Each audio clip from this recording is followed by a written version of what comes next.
Mesdames et messieurs, chers auditeurs, chers téléspectateurs, merci d'avoir honoré ce rendez-vous hebdomadaire sur la radiodiffusion nationale tchadienne et la télévision nationale tchadienne. Aujourd'hui, nous allons aborder un thème d'actualité. Il s'agit de l'organisation et du fonctionnement des partis politiques au Tchad. La vie politique tchadienne avant l'indépendance et au début des années 1960 était animée par quelques formations politiques. On peut citer quelques noms. PPT-RDA, par exemple, de l'ancien président François Toubalbaye, c'est-à-dire le Parti progressiste tchadien. Nous avons également une autre formation, Mouvement socialiste africain de Amat Koulamala. Et nous avons une autre formation qui nous vient rapidement à l'esprit. Il s'agit des GIR, groupement des indépendants ruraux tchadiens, de Saoulba Goncham. Ce sont là, entre autres partis politiques, qui animaient le débat au début de l'indépendance du Tchad. Supprimé depuis 1963 par le premier président de la République, François Toubalbaye, le pluralisme politique refait surface après le 1er décembre 1990 à la faveur de l'arrivée au pouvoir d'Idriss Déby Itno. Cette décrispation du climat politique a permis ainsi la naissance de plusieurs formations politiques. Le paysage politique tchadien compte à ce jour plus de 140 partis politiques. Comment ces partis se créent les uns après les autres? Comment animent-ils la vie politique nationale? Et qu'est-ce qui caractérise leur fonctionnement? Ce sont là, entre autres, questions qui sous-tendent ce débat qui vient juste après le premier portant sur le thème processus électoral et fonctionnement des partis politiques. Nous recevons les mêmes invités, c'est-à-dire Dr Nasra Dimassengar. Merci d'avoir accepté, une fois de plus, de revenir participer à cette émission. Merci de m'avoir invité pour une seconde fois pour débattre de ce thème d'actualité, parlant donc des partis politiques, de leur fonctionnement, le processus électoral qui rentre dans le fonctionnement des partis politiques. C'est un honneur pour moi encore d'être là sur votre plateau aujourd'hui. Et à ma droite, Dr Adamoué, qui vient aussi pour la énième fois participer à ce débat. Merci d'avoir accepté de participer à cette émission. Merci. Je rappelle aux auditeurs et téléspectateurs que vous êtes tous des enseignants-chercheurs à l'université de N'Djamena.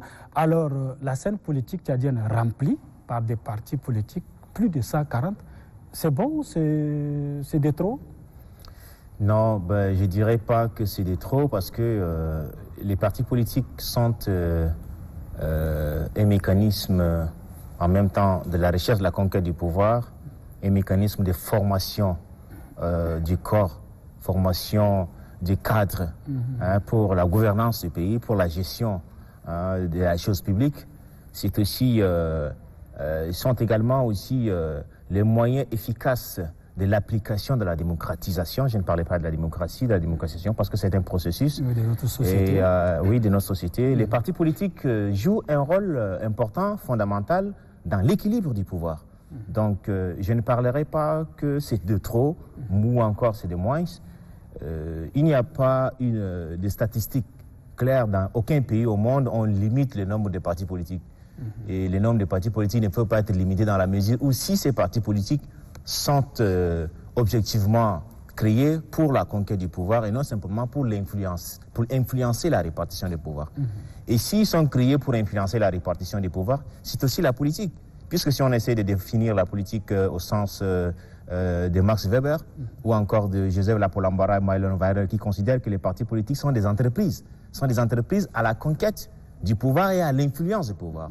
Parce que comme les entreprises qui sont à la conquête du marché. Effectivement, les partis politiques sont considérés comme à la recherche du marché. Qu'est-ce qu'est un parti politique? Comme je venais de le définir, exactement, c'est ce qu'on appelle la communication politique autour des partis politiques. C'est exactement comme la communication des entreprises. On a un produit politique qu'il faut le faire connaître. Ce produit politique, c'est qui? C'est l'homme, le candidat qui doit être annoncé à l'élection présidentielle ou à n'importe quelle élection. Il est un produit politique, il faut le créer, il faut le faire aimer, le faire accepter. C'est exactement comme la tactique, la technique des poules et des push. Comment pousser le produit vers le consommateur et comment pousser le consommateur vers le produit. C'est exactement cela. Et ces partis politiques ont donc des consommateurs qui sont les électeurs. Alors, pour qu'on puisse acheter une marchandise, il faut que cette marchandise soit mise au devant. Il faut utiliser des stratégies. L'art de gouverner, c'est une technique, c'est une école. Et donc, ces partis politiques tchadiens, ils ont utilisé le peu de connaissances qu'ils ont parce qu'ils s'intéressent. Ce sont des partis naissants, des partis politiques naissants. Et ils sont arrivés à un moment donné où chacun cherchait à conquérir le pouvoir, même si l'idée de la conquête du pouvoir n'était pas là. L'idée, c'était beaucoup plus de faire le jeu politique. Comme je vous l'avais dit la dernière fois, les partis politiques tchadiens sont beaucoup plus enclins à influencer simplement la répartition des pouvoirs. Parce que la conquête du pouvoir a disparu depuis 1996. Au moment où... suite à ce découragement... Effectivement, suite à ce découragement, dès lors, les jeux électoraux sont devenus un jeu de ping-pong. Où certains décident de ne pas aller et d'autres y vont simplement parce qu'ils veulent maintenir cette répartition des pouvoirs. Simplement pour envoyer des gens. Ils savent qu'ils ne vont pas gagner, mais ils le font, ils partent aux élections parce que ce sont des partis politiques fabriqués même, on va dire, fabriqués pour accompagner le défunt maréchal et qui, en retour, leur donnaient de l'argent et leur donnaient des postes. Donc c'était un deal, quoi. Nous aurons l'occasion de revenir sur les différentes corporations, les différentes organisations au sein de ces partis politiques. La même question est posée à vous, Dr Nasra. Oui, merci beaucoup. D'abord, je voudrais rectifier une chose. Les partis politiques ne sont pas seulement au nombre de 140. Nous avons aujourd'hui plus de 230 partis au Tchad. Au temps du défunt président, c'est-à-dire en 2021, on était autour de 214, 215. Et après sa disparition, donc pendant la transition, il y a encore une dizaine de partis politiques qui est nés. Et donc, ça a explosé le nombre. Alors, plus de 200 partis politiques sur la scène politique tchadienne. Voilà, j'en viens. À mon avis, je dirais, pas comme Dr Adamou, qui pense que ce n'est pas de trop. Moi, je dirais que c'est de trop. Plus de 230 partis politiques dans un pays qui compte à peine 16 millions et demi. Ou 17 millions. Donc, nous avons autour peut-être de 6 à 7 millions d'électeurs. Je dirais que c'est beaucoup. Pourquoi je le dis? Parce que lorsque vous regardez, je ne parle pas des principes, mais je parle des faits, de la réalité qu'on observe au quotidien. Pourquoi les partis politiques naissent au Tchad? Dr Adamou a soulevé un aspect qui est important. Il y en a qui sont fabriqués, juste pour accompagner. D'autres naissent suite à des guéguerres, des conflits internes au parti, autour peut-être du partage d'un gâteau, donc d'un intérêt quelconque.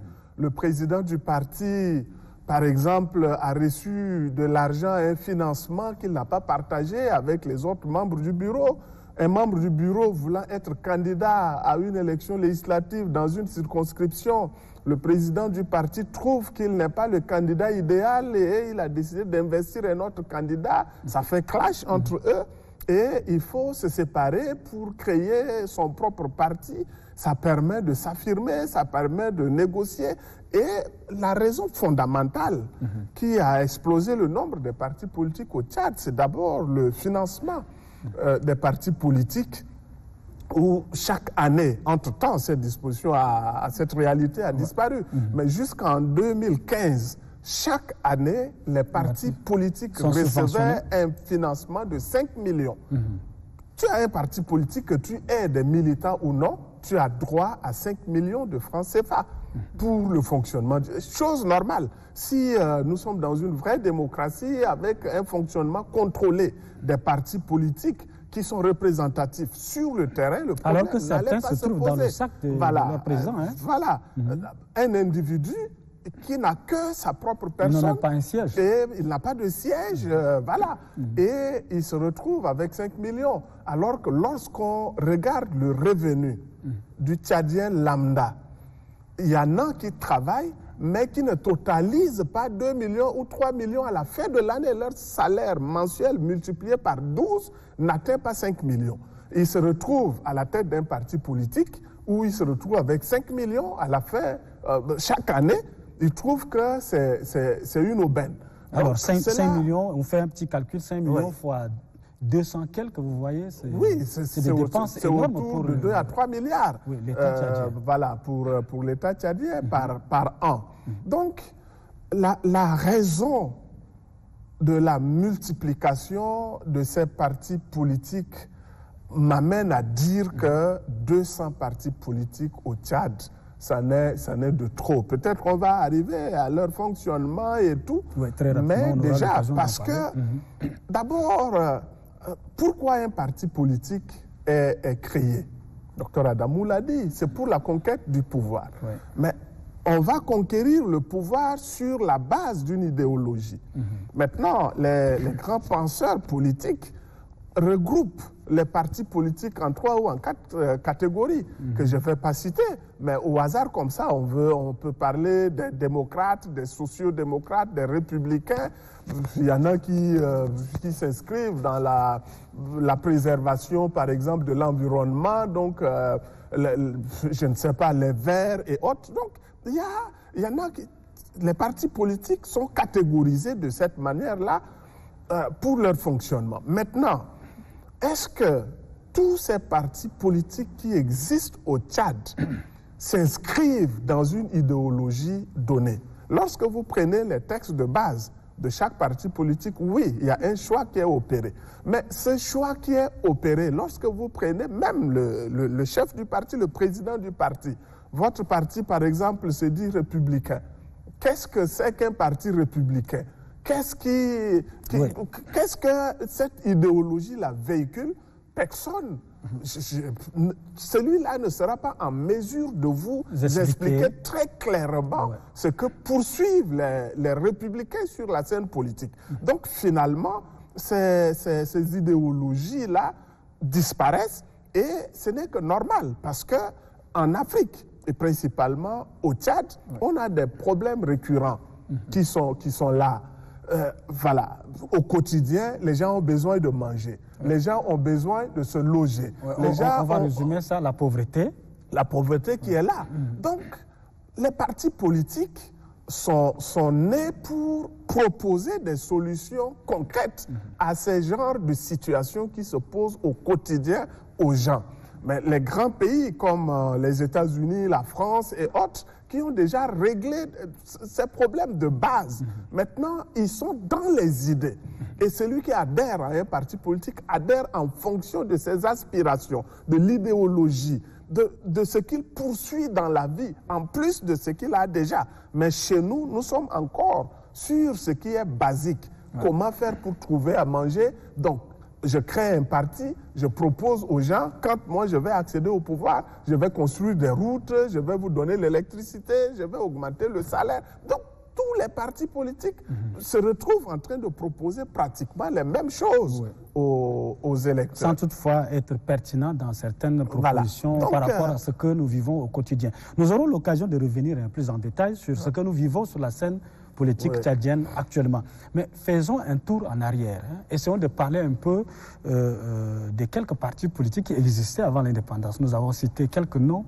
Et est-ce que les partis qui ont existé avant et après l'indépendance avaient la même configuration? Je pose la question. La configuration, dans quel sens? PPT-RDA, par exemple, qui était le parti de configuration, vous voulez, communautaire? Oui, est-ce que ça a une même représentation? Le PPT n'est rien d'autre qu'une branche du PPT-RDA, le parti de Houphouët-Boigny en Afrique de l'Ouest. Oui. Et nous entrons à la phase de l'indépendance. Les partis politiques étaient presque les mêmes. Ils avaient, n'est-ce pas, une idéologie, celle de défendre les intérêts des Africains et de pouvoir donc réclamer l'indépendance. Alors que cette indépendance que nous avons obtenue, nous n'avons pas obtenue sur la base d'une révolution, sur la base d'un combat, etc., etc., alors que ailleurs, c'est ce qui se faisait. Donc on nous l'a octroyé. C'est ce qu'a dit, comment il s'appelle, De Gaulle. Oui. Donc on nous a octroyé cette indépendance. Nous n'avons pas cet esprit de lutte, nous n'avons pas eu cette culture de lutte.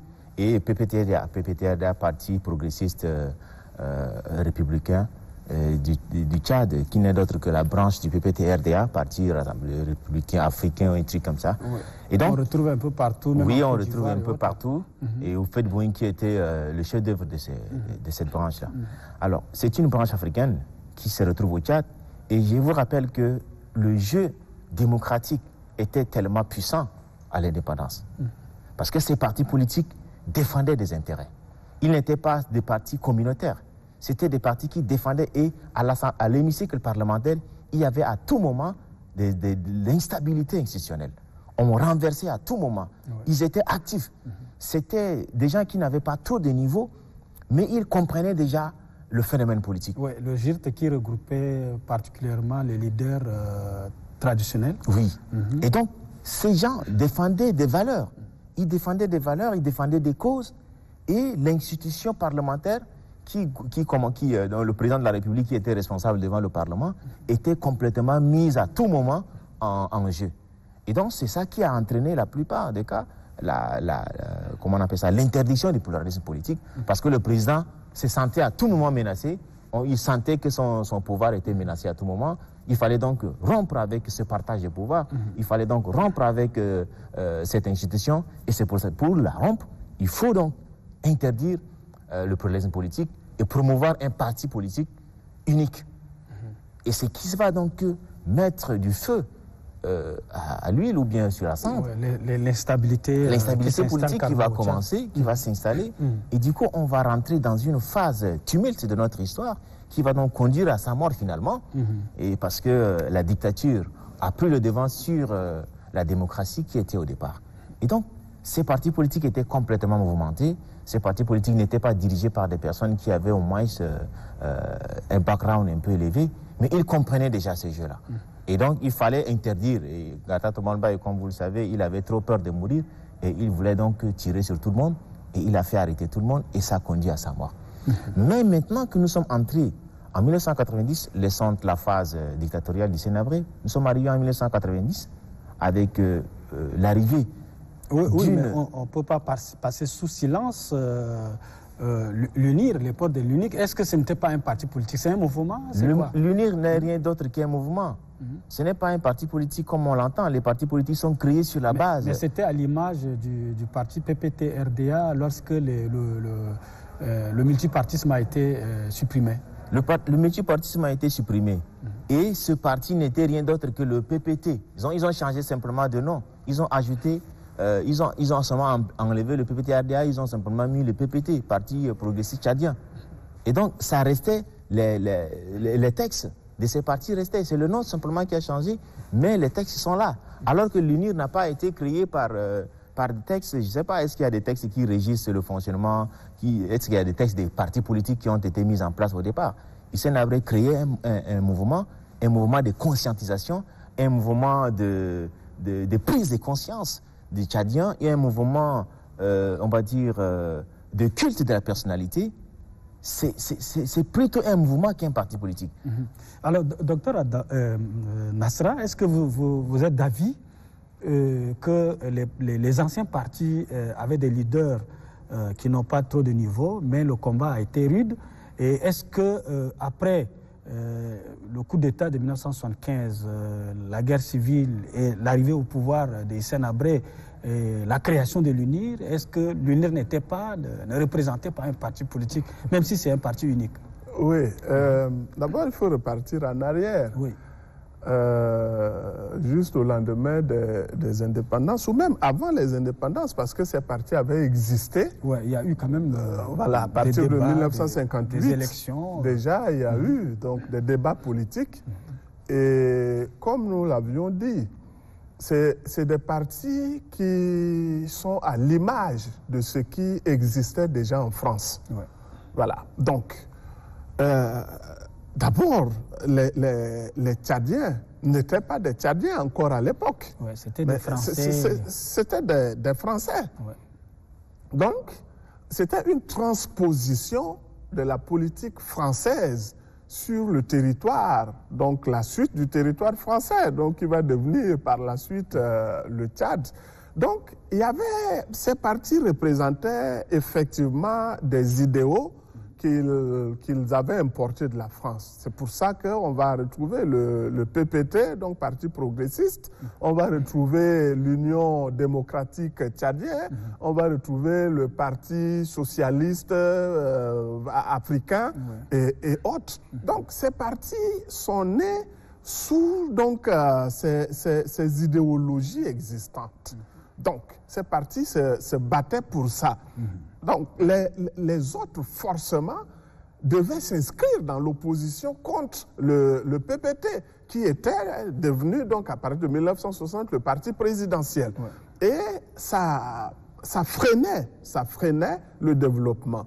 Et le premier président, Ngarta, pensait que le Tchad, accédant nouvellement à l'indépendance, n'avait pas forcément besoin du multipartisme qui freine. Parce que nous sommes en Afrique, principalement au Tchad. Lorsqu'on veut avancer, il faudrait qu'un individu donne le ton et que les autres suivent le rythme pour avancer. Mais lorsque le chef, il donne le ton, l'autre dit non, l'autre dit oui, mais finalement, on se retrouve en train de débattre, de discuter à longueur de journée. Alors, finalement, on n'atteint pas l'objectif qu'on devait atteindre, l'objectif de développement, l'objectif de l'éducation donc de nos populations qu'il fallait mettre au travail parce que l'administration était vide. C'était ça l'objectif du premier président, mais il a mal transposer cela dans les faits. Parce qu'il était devenu dictateur, il avait peur pratiquement de tout le monde, même ceux qui étaient avec lui, il avait peur d'eux. Quand tu lèves un peu le ton pour lui, c'est que tu veux le renverser. Donc lui, il se précipite soit à t'envoyer en prison, soit à t'éliminer et autres. Et ça créait ce chaos, entraînant petit à petit le Tchad vers le premier coup d'État qui va avoir lieu donc en 1975 avec ce qui suit. Maintenant, Hissène Habré, arrivant au pouvoir en 1982, ce monsieur avait sa vision du Tchad. Il avait sa vision. Il faut donc unifier les Tchadiens. Voilà. Donc pour lui, d'abord à travers l'acronyme UNIR, UNIR, pour lui, les Tchadiens sont divisés. Et c'était une réalité à partir de 1978-79, avec la guerre que le Tchad a connue. Jusqu'en 1982, il y avait des tendances partout. Et lui, il s'est imposé d'abord par son intelligence, par la ruse. Il a pu donc accéder au pouvoir et il a voulu donc unir les Tchadiens. Et les unir, c'est pas par le multipartisme. Parce que si le multipartisme existe, on pouvait considérer ces tendances-là comme étant des partis. On pouvait les transformer par la suite en partis politiques. Mais c'est ce que lui, il n'a pas voulu. Donc, il a dissous tout cela et il fallait donc unir tous les Tchadiens dans un seul mouvement, on peut appeler parti politique. Mais pour moi, on parle de parti politique lorsqu'il y a le multipartisme. Mais lorsque c'est le parti unique, c'est beaucoup plus une idéologie de la personne qui est à la tête de la République, qu'il veut transposer, qu'il veut amener les autres de gré ou de force à le suivre. Donc, Dr Adamou l'a dit, c'est devenu beaucoup plus un mouvement.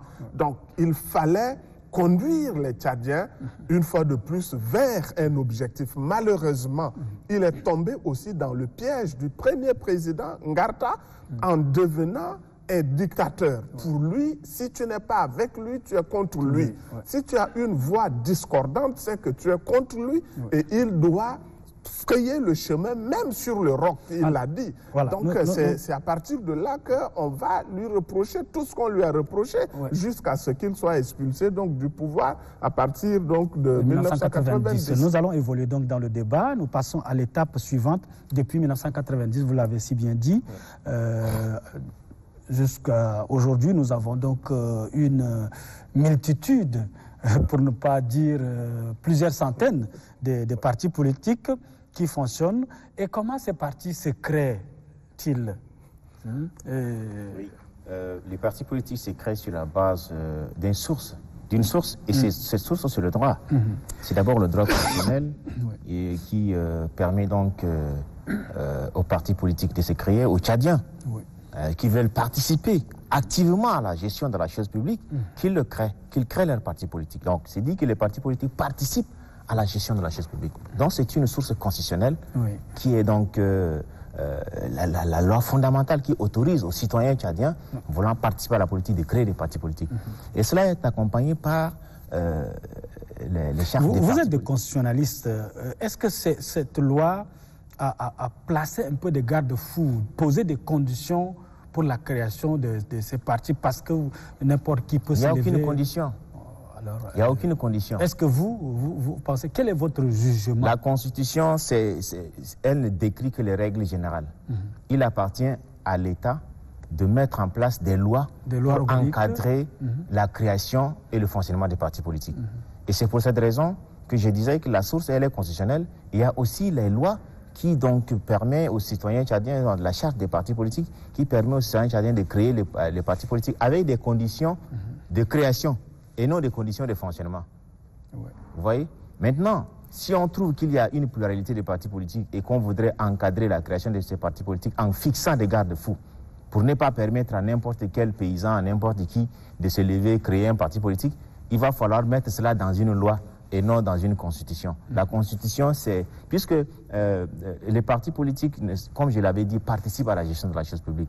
Et ça, c'est ce qu'on appelle le droit politique. Le droit politique est accordé à tout citoyen tchadien. Tout citoyen tchadien ayant les facultés, les capacités à créer un parti politique, s'il n'est pas poursuivi par la loi, il peut le créer.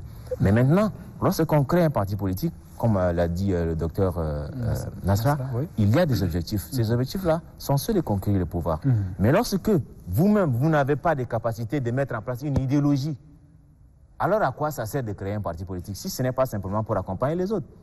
C'est pour cette raison qu'il va falloir mettre en place une loi qui va encadrer la création, qui peut être créateur d'un parti politique, et comment le créer. Il faut rendre les conditions un peu plus dures pour que les gens ne se lèvent pas du jour au lendemain, ils créent des partis politiques. Vous avez 260, comme vous l'avez dit, 240. Alors pour moi, le nombre n'est pas considérable, mais il faut savoir qui va créer un parti politique et comment il faut fixer. C'est comme je sais pas, c'est dans un pays africain là, où le président de la République a signé un décret pour dire que pour être candidat, ils ont même mis dans la Constitution, pour être candidat, il faut avoir une licence en droit. Vous voyez? Il est allé, il avait fait l'EPS, il était un professeur d'EPS, il est devenu président, il est allé à l'université, il a obtenu une licence en droit et il a fixé les règles. Pour être candidat, pour avoir un parti politique, il faut avoir une licence en droit. Je ne dis pas que tout le monde doit avoir une licence en droit, mais c'est juste à l'image. Les juristes doivent créer des partis politiques. Pas seulement ça, mais à cette image, c'est anodin, mais à cette image, on peut fixer les cadres. On dit, OK, pour avoir un parti politique, il faut peut-être avoir une licence. D'une manière générale, il faut peut-être avoir un niveau de compréhension pour mettre en place une idéologie, pour la développer, pour convaincre. Aller aux élections, c'est convaincre un candidat. Mais le convaincre, vous avez des candidats eux-mêmes, quand vous les regardez, vous savez que d'office, il n'est même pas présidentiable. Vous le voyez, il marche comme, voilà, excusez-moi les termes. Et donc, c'est ça le véritable problème. Il faut l'encadrer, il faut donc mettre en place une loi qui encadre les partis politiques, qui doit créer les partis politiques, comment le fonctionner, et pour empêcher effectivement qu'on distribue de l'argent à n'importe quel prévenu. Si quelqu'un se lève, il dit qu'il va avoir 5 millions par an, il crée son parti politique nécessiteux. D'ailleurs, une personne intelligente qui crée un parti politique. Nécessiteux? Oui, et qui n'a pas, juste pour avoir les 5 millions. Alors, moi je pense que la question du financement des partis politiques est contrôlée. En France, par exemple, on ne donne pas de l'argent à tous les partis politiques. On ne donne qu'aux partis politiques qui ont effectivement participé aux élections et qui ont un pourcentage donné. Encourager davantage à jouer ce rôle politique, à jouer ce rôle d'encadrement des cadres, à former les citoyens, qu'ils soient en dehors de la capitale, qu'ils comprennent leur rôle, la citoyenneté. Ce sont ces partis politiques qui sont les plus proches des citoyens. Ce sont eux qui doivent leur enseigner la citoyenneté, enseigner le modèle, enseigner des grandes valeurs. Or, ces grandes valeurs, ces gens n'en ont pas. Pour connaître les valeurs, il faut lire. Les valeurs démocratiques, il faut lire. La protection de l'être humain, il faut lire. La protection des citoyens, il faut lire. Envoyer les filles à l'école, il faut lire. Les protéger, il faut lire. Mais tous ces gens qui ont créé des partis politiques, ils n'en savent absolument rien. C'est c'est à cause de cette lutte, comme l'a dit le docteur, entre les partis politiques, entre les présidents.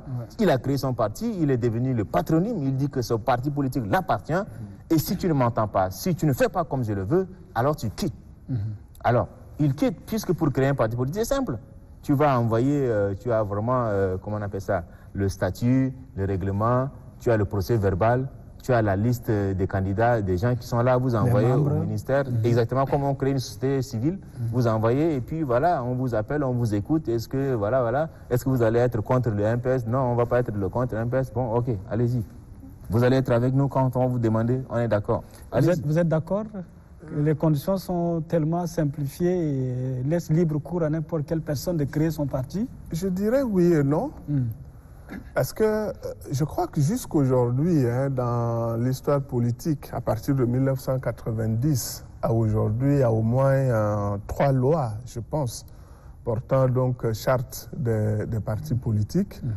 Avec la première loi, je crois, j'ai oublié la date, mais c'est autour de 1991-92, lorsque les premiers partis politiques commençaient donc à naître.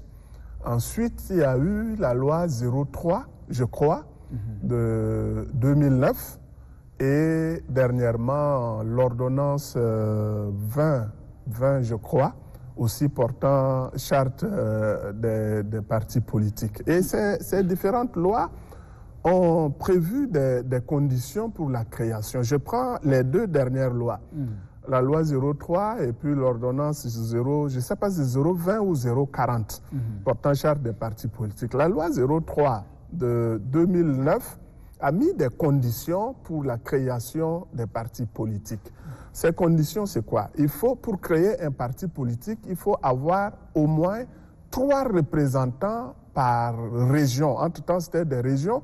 3 représentants par région en raison de 12 régions au Tchad. Voilà. Donc, il faut prendre minimum 12 régions et dans ces 12 régions, il faut avoir minimum 3 représentants par région comme membres fondateurs pour que le parti soit reconnu. Et tous ceux-là doivent être enquêtés, ils doivent fournir toutes les pièces pour prouver leur appartenance donc régionale et tout, pour que le parti soit créé, pour éviter des partis qui soient nés juste pour représenter une province ou un département, tout simplement. Maintenant, lorsqu'on est arrivé en 2000, je crois, l'ordonnance 020 ou 040, je crois, c'est en 2018. Donc, cette ordonnance-là est venue annuler cette obligation faite pour la création des partis politiques qui doivent avoir 3 représentants en raison de 12 provinces et tout. Ça a été supprimé. Ça a laissé libre cours aux partis d'être créés, mais à condition qu'au bout d'un certain temps, je crois au bout d'1 an et demi, il faudrait que le parti soit implanté dans au moins 12 provinces du Tchad. Sinon, si au bout d'1 an et demi, vous ne vous implantez pas dans les 12 provinces au Tchad, on vous supprime. Donc, ce sont là les conditions. Mais ces différentes lois-là, je pense que s'il faut que moi, je puisse me prononcer, la loi 03 est une loi qui avait permis quand même de freiner l'explosion du nombre des partis, parce qu'un parti qui doit être créé réellement en respectant cette loi, cette charte, avoir 3 représentants par province jusqu'en raison de 12 provinces, c'est un problème. Mais il y a des partis qui sont passés à travers les mailles, parce qu'il y a des partis qui sont montés, tout simplement, des partis satellitaires, tout ça, qui sont créés soit pour fragiliser un chef de parti, parce que, voilà, il commence à prendre de l'envergure, donc il faut le casser. On prend son adjoint ou un membre influent de son parti, on l'aide à créer très rapidement le parti, qu'on légalise, et puis voilà, il lui fait écran, et tout ceci. Mais la dernière loi qui a cours jusqu'aujourd'hui, cette loi-là, laisse beaucoup plus libre cours aux partis pour leur création. C'est pour ça qu'en moins d'1 année, il y a plus de 10 partis politiques qui sont créés. Maintenant, bon, sur le terrain, on verra. S'ils n'arrivent pas à s'implanter, est-ce qu'on va les supprimer? Est-ce qu'on ne va pas les supprimer? Là encore, c'est une autre question. Oui, et est-ce qu'aujourd'hui, on peut dire que ces partis sont fortement implantés sur l'ensemble du pays? Non, mais ça, on ne peut pas le dire.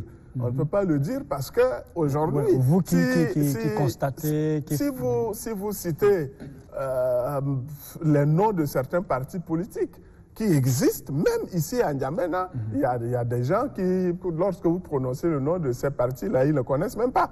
Ils ne connaissent pas. Vous citez le nom d'un président d'un parti, il y a des gens qui ne le connaissent pas du tout.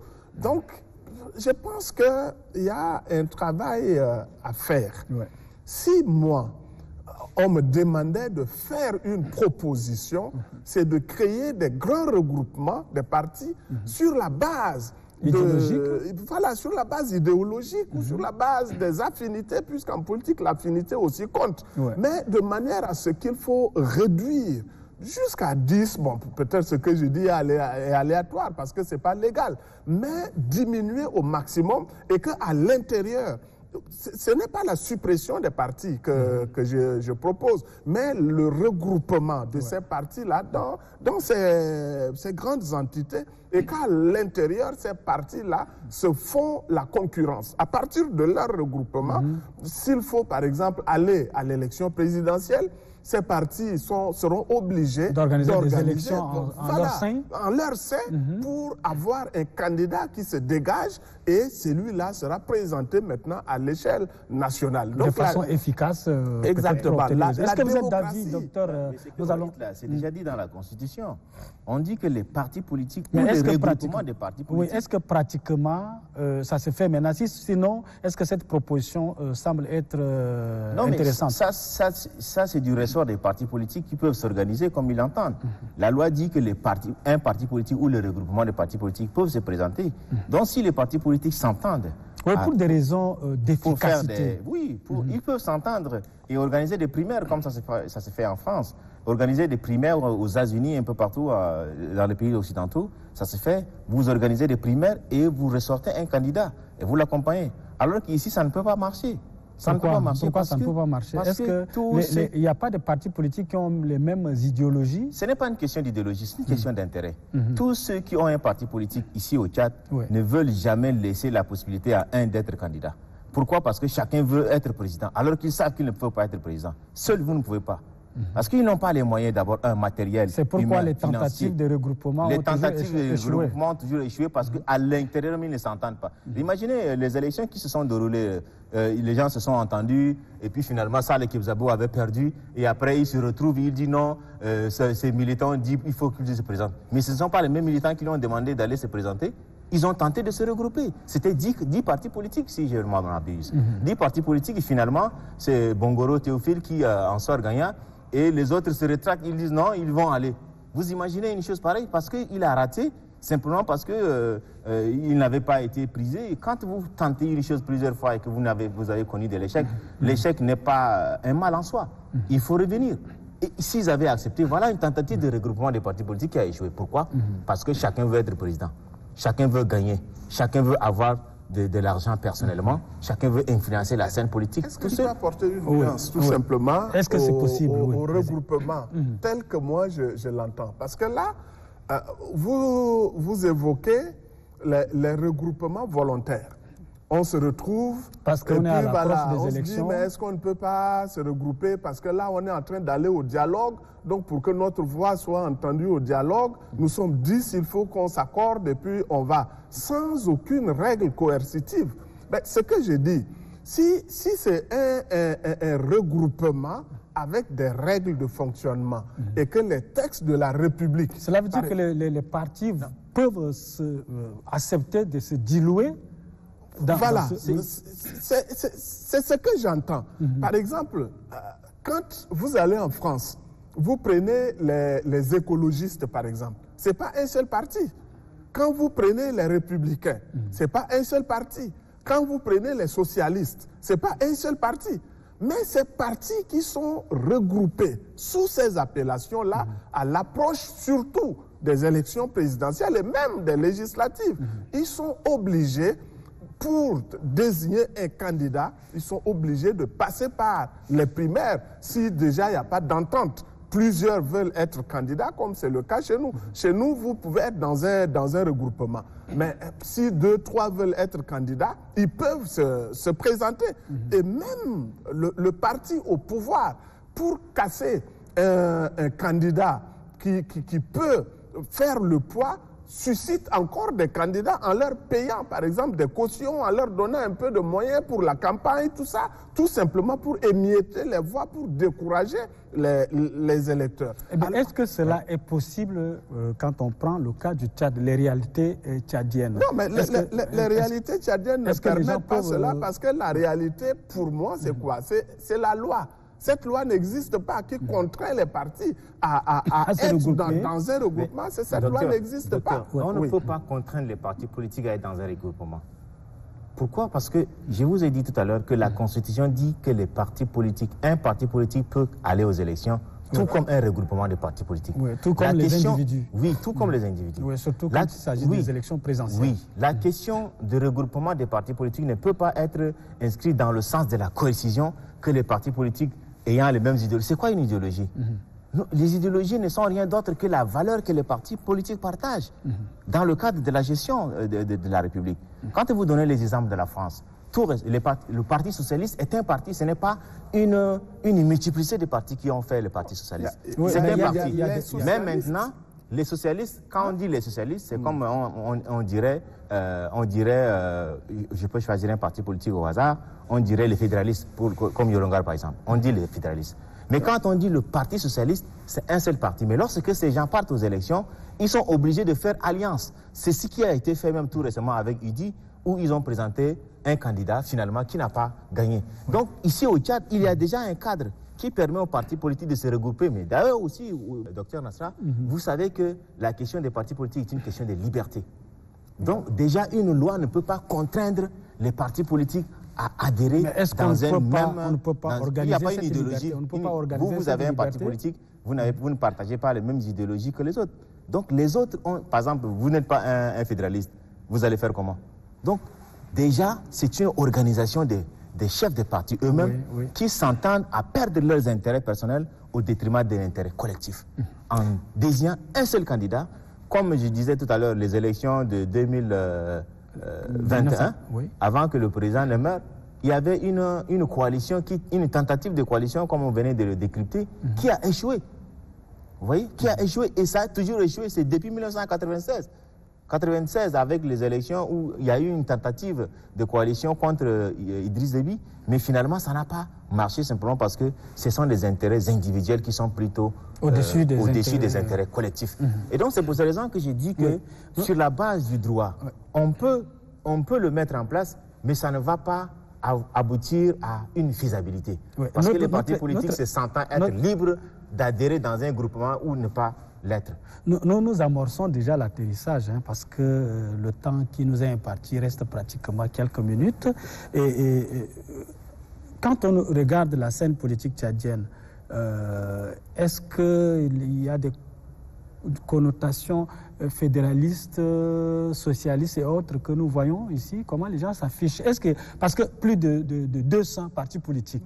Et il y a combien de fédéralistes, il y a combien de socialistes, de Verts?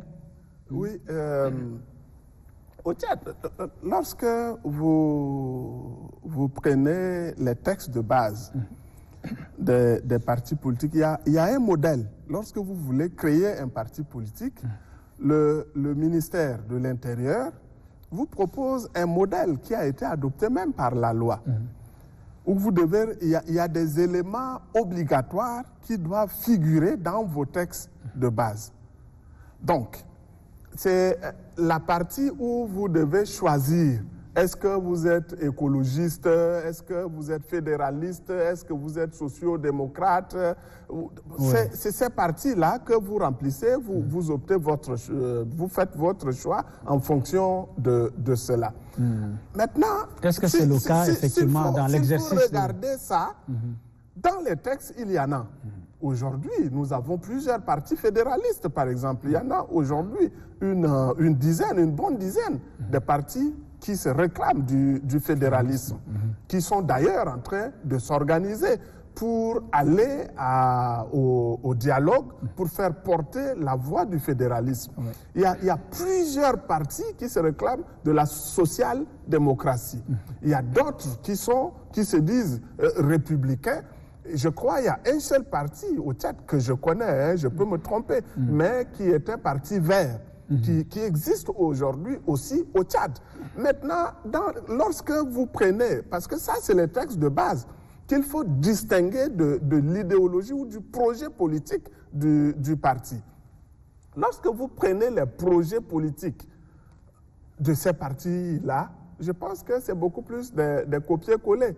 Si on parvient au pouvoir, on va améliorer la condition sociale, on va construire des hôpitaux qu'on va équiper, on va revoir la question de l'éducation. On parle de tout la bonne gestion, orienter, tout ça, oui. Voilà. Mais donc, tous les partis se retrouvent finalement confondus dans ces projets politiques, ce sont des projets de gouvernement finalement. Qui semblent être un peu qu'on va présenter nous allons donc, aux électeurs. Oui, nous allons toucher très rapidement, avant de terminer ce débat, l'alternance au sein de ces partis politiques, Dr Adamou. Est-ce que ça se fait facilement? Je ne dirais pas l'alternance, parce que l'alternance, c'est un changement. Oui, parce qu'on est arrivé... C'est plutôt une succession, on parlerait. À l'intérieur d'un parti politique, on parle d'une succession. Oui. Alors, cette question de succession à l'intérieur des partis politiques pose effectivement un problème au Tchad, dans la mesure où, comme on l'a toujours dit, les gens ne défendent que leurs intérêts. Et supposer que des gens qui ont commencé à travailler depuis le temps d'Ngarta Tomanbay, certains ont été déjà là. En 1990, ils ont travaillé avec le président Maréchal jusqu'à sa mort. Mais ils sont fatigués, reconnaissons-le. Ils sont fatigués, ils n'ont rien donné au Tchad, ils ne peuvent rien donner. Tout ils sont toujours à la tête du parti. Oui, ils ne préparent même pas. Ils n'ont pas à préparer quelqu'un. Parce que tout ce qu'ils ont donné, ils se sont battus. On va leur reconnaître cela. Ils se sont battus pour la démocratie. Ils se sont battus pour que le Tchad soit ce qu'il est. On va leur reconnaître ça. Mais ils sont déjà fatigués. Ils ont tout donné et ils ne peuvent plus rien donner. Tout ce qui reste maintenant, ils sont devenus des charognards. Ils courent derrière les miettes. Vous avez travaillé avec le père pendant 30 ans, assis devant lui, tenant des discours pendant 30 ans. Et vous revenez encore vous asseoir devant le fils, tenant les mêmes discours. Mais c'est ridicule. C'est ridicule. Est-ce qu'ils ne pouvaient pas désigner simplement des jeunes pour aller les représenter? Simplement. Mais ils viennent s'asseoir encore pendant 30 ans devant le jeune qui a mon âge, moi. Parfois, laisser planer des doutes sur leur succession. On ne laisse pas planer. Après leur décès, c'est le parti qui se divise. Ne dites même pas laisser planer le doute. Oui. Le doute est là. Ça ne plane pas, c'est là. Et eux, ils ne veulent pas préparer leur successeur. Ils ne veulent pas préparer parce que le parti va mourir après qu'il soit mort. C'est exactement comme le parti. Docteur Nastra, je voudrais vous poser une autre question concernant le financement, la survie même des partis politiques. Est-ce que les partis politiques au Tchad ici vivent aux dépens réellement de leurs militants? Voilà. Donc, deux ou trois mots. Une très bonne question qui me permet aussi de dire un mot par rapport à la précédente, parce que c'est des questions qui s'imbriquent finalement. Parce que la succession à la tête du parti dépend des moyens de fonctionnement même du parti. Il y a deux choses. Premièrement, le parti... Entre-temps, aujourd'hui, ça semble ne plus être le cas, mais entre-temps, le parti était un moyen d'enrichissement des chefs. Oui. Donc ça maintient les gens à la tête de leur parti, au détriment. Maintenant, la deuxième chose, c'est la question que vous posez, le financement de ces partis. Lorsque vous dirigez un parti politique au Tchad, c'est vos poches. Si vous travaillez, c'est votre salaire.